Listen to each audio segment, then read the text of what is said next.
धीरे धीरे थोड़ा थोड़ा मुस्लिम्स में एजुकेशन आने लगी, थोड़ा थोड़ा समझदारी आने लगी।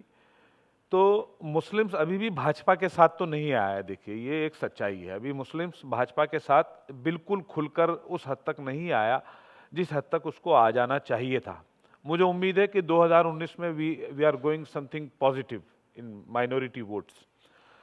लेकिन क्या है कि मैं आपको बताता हूं कि परसेप्शन कैसा बनाया जाता है। मेरे मोहल्ले में एक मुल्ला जी सब्जी की रेडी लगाते हैं। जब 2014 में चुनाव का परिणाम आया तो उस परिणाम 16 मई के बाद 17 मई को वो मेरे घर पर आते हैं और आके मुझसे ये पूछते हैं, क्या आतिफ भाई मैं कल से सब्जी की रेडी लगा सकता हूं? मेरे को समझ में नहीं आया। मैंने कहा मुल्ला जी ये बात क्यों कह रहे हैं आप मेरे से? मैं मुल्ला जी जो उनको शब्द कह रहा हूं वो इसलिए कह रहा हूं, वो मुल्ला जी के नाम से ही फेमस है वहां पर।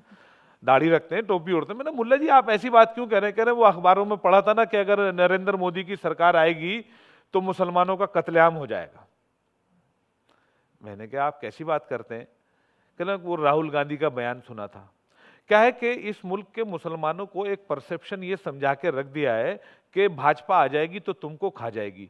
पहले विलेन के रूप में अटल बिहारी वाजपेयी को दिखाया करते थे, फिर विलेन के रूप में LK आडवाणी जी को दिखाने लगे, अभी विलेन के रूप में नरेंद्र मोदी जी को दिखला रहे हैं, कुछ दिनों बाद योगी आदित्यनाथ जी को दिखलाने लगेंगे, अमित शाह जी को दिखलाने लगेंगे। ये एक प्री प्लान सुनियोजित तरीके से ये करा जाता है। तो उसका क्या है, रिएक्शन क्या होता है कि हमारी कम्युनिटी में क्योंकि लोग शिक्षा में पीछे हैं, अभी माइंड अभी उनका ब्रॉड नहीं हुआ, वो वास्तव में ये कल्पना करके बैठ जाते हैं कि भाजपा की सरकार आ जाएगी तो हमको खा जाएगी। मैं अक्सर कभी कभार मजाक में कह दिया करता हूं कि भैया भाजपा वाले तो चिकन मटन नहीं खाते, आपको क्या खाएंगे? भाजपा वाले तो शुद्ध शाकाहारी लोग होते हैं, मैक्सिमम लोग शाकाहारी हैं, वो चिकन मटन नहीं खाते तो आपको क्या खाएंगे? और फिर दूसरी बात, मैंने अक्सर मुस्लिम कम्युनिटी से एक बात कही कि आपके मजहब का जो अकीदा है वो बुनियाद, बेसिक बुनियाद उसकी ये है कि you are God fearing man, आपका अकीदा अल्लाह से है और आप सीएम पीएम से डर रहे हो। सीएम पीएम से डरने की आपको आवश्यकता नहीं है।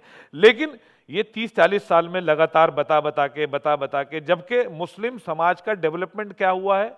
मुस्लिम समाज का डेवलपमेंट ये हुआ है कि जो आदमी आज से 40 साल पहले मजदूरी कर रहा था तो मजदूरी से उठ के रिक्शा पे आ गया है। अभी उसकी तीसरी पीढ़ी भी रिक्शा चला रही है, चौथी पीढ़ी भी उसकी पंचर ही लगा रही है।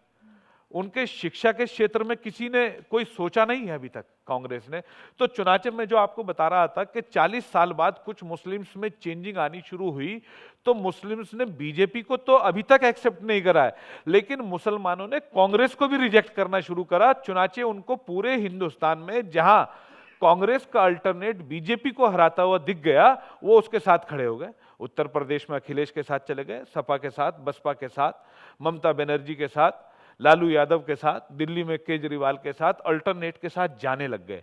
ये देखकर कांग्रेस को थोड़ा सा लगा कि ये बंधुआ मजदूर जो थे हमारे, देखिए मैं बड़ा बेबाक होकर कह रहा हूं कि मुसलमानों को 50 साल 60 साल कांग्रेस ने सिर्फ अपना बंधुआ मजदूर समझा।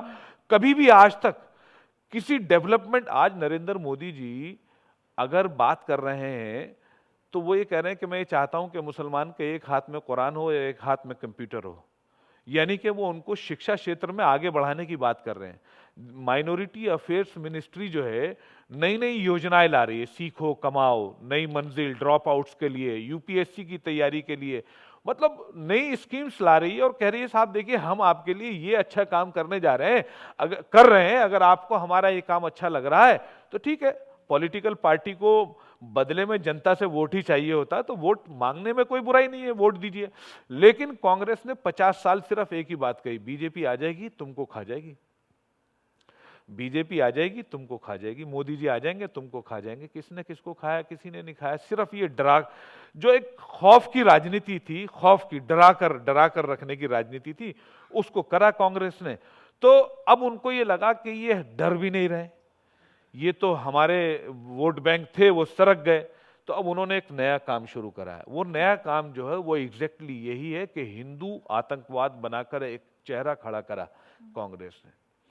जब वो भी फेल हो गया तो अब एक नया काम शुरू हुआ है, जिस काम को हमारे पूर्व उपराष्ट्रपति हामिद अंसारी साहब और नसीरुद्दीन शाह जैसे लोग बखूबी अंजाम दे रहे हैं, आमिर खान जैसे लोग बखूबी अंजाम दे रहे हैं।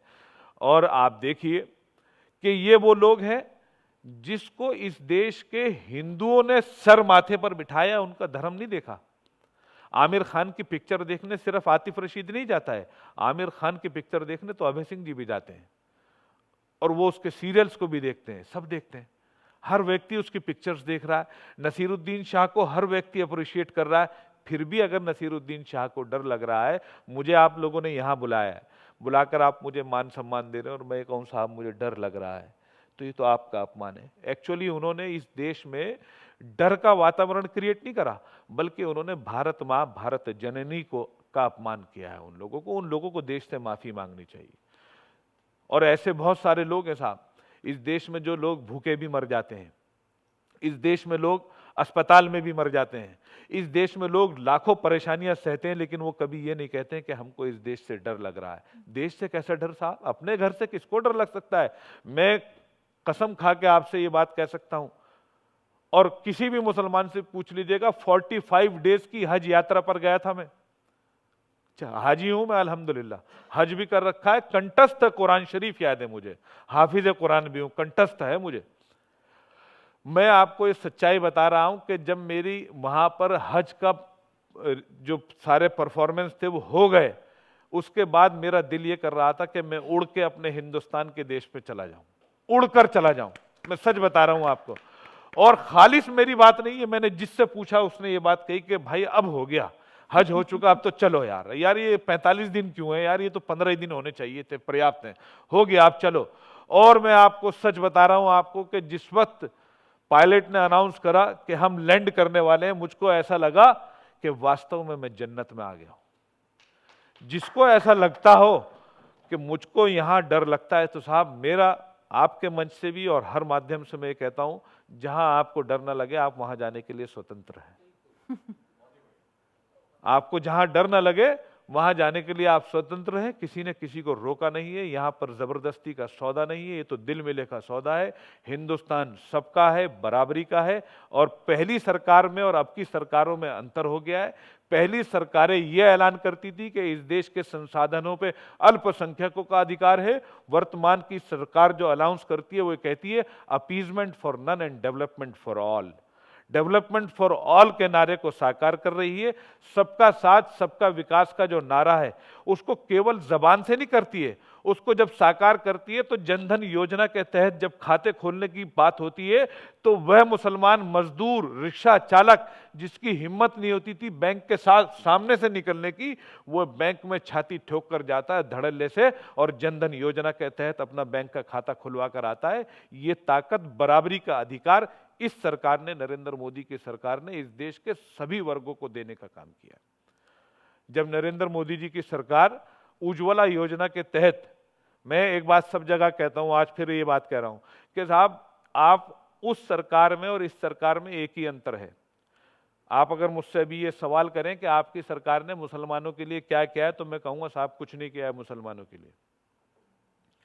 लेकिन मेरी सरकार ने हिंदुओं के लिए भी कुछ नहीं किया है। मेरी सरकार 130 करोड़ भारतवासियों को समर्पित है, जो कुछ कर रही है सबको कर रही है। जनधन योजना के तहत खाते में कोई रिजर्वेशन नहीं है कि मुसलमानों के इतने खुलने और हिंदुओं के इतने खुलने, जिसको जरूरत है उसको खुलेगा।